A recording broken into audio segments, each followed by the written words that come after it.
Praise the lord. దేవుని పరిశుద్ధ నామానికి మహిమ కలుగును గాక. ప్రతిదినము అనుదిన జీవాహారం అనే కార్యక్రమాన్ని వీక్షిస్తున్న మీ అందరికీ కూడా ప్రభు పేరిట మా శుభాభివందనాలండి. ప్రతిదినము దేవుని వాక్యం చేత ఎంతో చక్కగా దేవుని యొక్క వాక్యాన్ని వినడానికి ప్రభు మనకి ఇస్తున్నటువంటి ఇటు అవకాశాన్ని బట్టి ప్రభుని స్తుతిద్దాం. మరి ప్రతిదినము కూడా దేవుని వాక్యాన్ని ధ్యానించుకుంటున్నాం. మరి కొన్ని దినములుగా అమ్మగారి ఇంటికి వెళ్ళడాన్ని బట్టి కొన్ని దినములుగా మరి వాక్యాన్ని ఆడియో రీతిగా మీకు అందించలేకపోయాం. ఏదేమైనా కొన్ని పాత వీడియోస్ అన్నీ కూడా మీకు పెట్టడం జరిగింది. మరలా యథావిధిగా ఆసనగూడెం వచ్చి ఉన్నాం కనుక మరలా అనుదిన జీవాహారం అనే కార్యక్రమాన్ని మరలా మనం స్టార్ట్ చేసుకుందామండి. ఈరోజు ఆలస్యం చేయకుండా దేవుని యొక్క వాక్యాన్ని ధ్యానించుకుందాం. ఈరోజు మనం చెప్పుకొనబోయే వాక్యము రోమీలకు రాసిన పత్రిక 8వ అధ్యాయము 31వ వచనం. దేవుడు మన పక్షమునుండగా మనకు విరోధి ఎవడు? ఆమేన్. పరిశుద్ధ ఆత్మదేవుడి ఉదయకాల సమయంలో మనతో మాట్లాడుచున్న మాట, దేవుడు మన పక్షానుండగా మనకి విరోధి ఎవడు అని దేవుని వాక్యం సెలవిస్తుంది.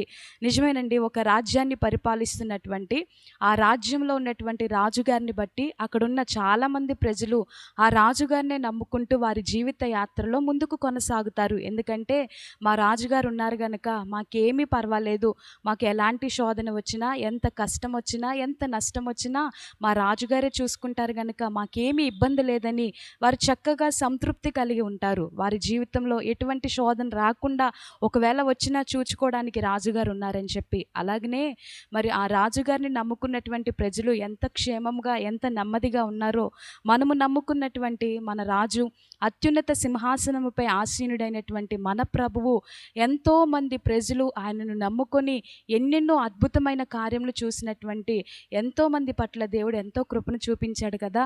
ఈ ఉదయకాల సమయంలో నీ జీవితంలో కూడా దేవుడు ఎన్నో అద్భుతాలు చేశాడు. ఆశ్చర్యమైన కార్యాలు, ఊహకు మించిన గొప్ప కార్యములు, అసాధ్యమైన కార్యములను ఆయన నీ జీవితంలో సాధ్యపరిచాడు కదా. మరి నిజముగా ఆయన మన పక్షానుండగా మనకి విరోధి ఎవడని దేవుని వాక్యం సెలవిస్తుంది.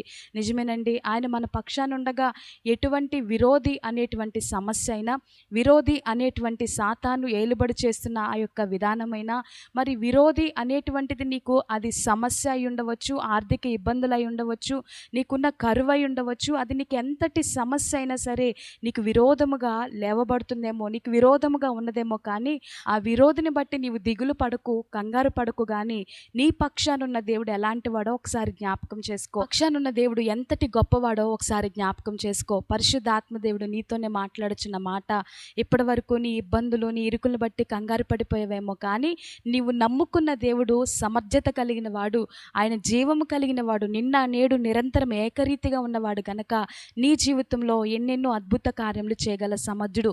నీ విరోధిని బట్టి నీవు కంగారు పడవద్దు. నీ పక్షానున్న దేవుడు గొప్పవాడే ఉన్నాడు గనక దేవుని వాక్యం ఈ రీతిగా సెలవిస్తుంది. దేవుడు మన పక్షానుండగా మనకు విరోధి ఎవడు? దేవునికి స్తోత్రం. ఎంత మంచి మాట అండి, ఎంత ఆదరణ కలిగించే మాట. మన పక్షాన మన రాజు తోడుగా ఉన్నట్లయితే, మన పక్షాన ఈ లోకాన్ని సృజించిన సృష్టికర్తే మనకి తోడుగా ఉన్నట్లయితే ఇక మనకి విరోధి ఎవడు? నిజమే కదా, నిజమే. మనకి విరోధి ఎవరు ఉండకూడదు. మన పక్షానున్న దేవుడు గొప్పవాడై ఉన్నాడు. అంత మాత్రమే కాదు కానీ ఇక్కడ చూడండి, శ్రమ అయినను, బాధ అయినను, హింస అయినను, కరువైనను, వస్త్రహీనత అయినను, ఉపద్రవమైనను, ఖడ్గమైనను మనలను ఎడబాపునా అని దేవుని వాక్యం సెలవిస్తుంది. మనలను ఎడబాపే వారెవరని పౌలు భక్తుడు ఎంతో చక్కగా మాట్లాడుచున్నారు. చూడండి, మనలను ఎడబాసే వారెవరు? ఈ లోకంలో ఉన్న శ్రమ అయినా, వస్త్రహీనత అయినా, కరువైన, ఖడ్గమైన, ఉపద్రవమైన అది మనలను ఎడబాయడానికి ఏమాత్రం వీల్లేదు. ఎడబాపు వాడు ఎవడు అని దేవుని వాక్యం సెలవిస్తుంది. నిజమేనండి. ఈ లోకంలో శ్రమలు, శోధనలు బట్టి దేవుని ప్రక్కన పెట్టేస్తున్నావేమో, దేవుని విడిచిపెట్టేస్తావేమో, ఏమాత్రము కూడా నీవు అవిశ్వాసంలోనికి వెళ్ళవద్దు. కానీ నీవు నమ్ముకున్న దేవుడు సమర్థత కలిగిన వాడే ఉన్నాడు. మరలా తిరిగి ఆయన యందు భయభక్తులు కలిగి మరలా నీవు దేవుని కొరకు నిలవబడు. ఆయన నీ జీవితంలో అద్భుత కార్యములు చేయడానికి ఇష్టపడుతున్నాడు. నీ పక్షానున్న దేవుడు గొప్పవాడే ఉన్నాడు. నీ పక్షానున్న దేవుడు ఈ లోకమును శాసించగలని దేవుడై ఉన్నాడు. నీ పక్షానున్న దేవుడు సమర్థత కలిగిన దేవుడై ఉన్నాడు గనుక ఆయన నీ పక్షముగా ఉండగా ఎటువంటి విరోధికి స్థానం లేదు గనుక ఈ ఉదయకాల సమయంలో దేవుడిచ్చిన మాటలు బట్టి ధైర్యం కలిగి ఉందాం, ముందుకు కొనసాగుదాం. ఈ చిన్న మాటలు దేవుడు మన వినికిల్లో దీవించి ఆశీర్వదించునుగాక. ఆమేన్. అలాగే కన్నులు మూసుకొని ప్రార్థన చేద్దాం. పరిశుద్ధుడా నీకు స్తోత్రం. ఈ ఉదయకాల సమయంలో నీవిచ్చిన మాటను బట్టి వందనాలయ్యా.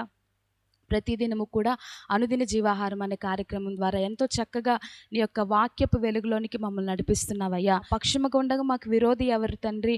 అయ్యా, ఈ లోకంలో ఎన్నో శ్రమలు, సమస్యలు, అయ్యా కరువు, ఖడ్గము, ఎన్నో బాధలు వచ్చినప్పటినీ కూడా అవి మాకు విరోధిగా ఏలుబడి చేస్తున్నవేమో ప్రవ్వా.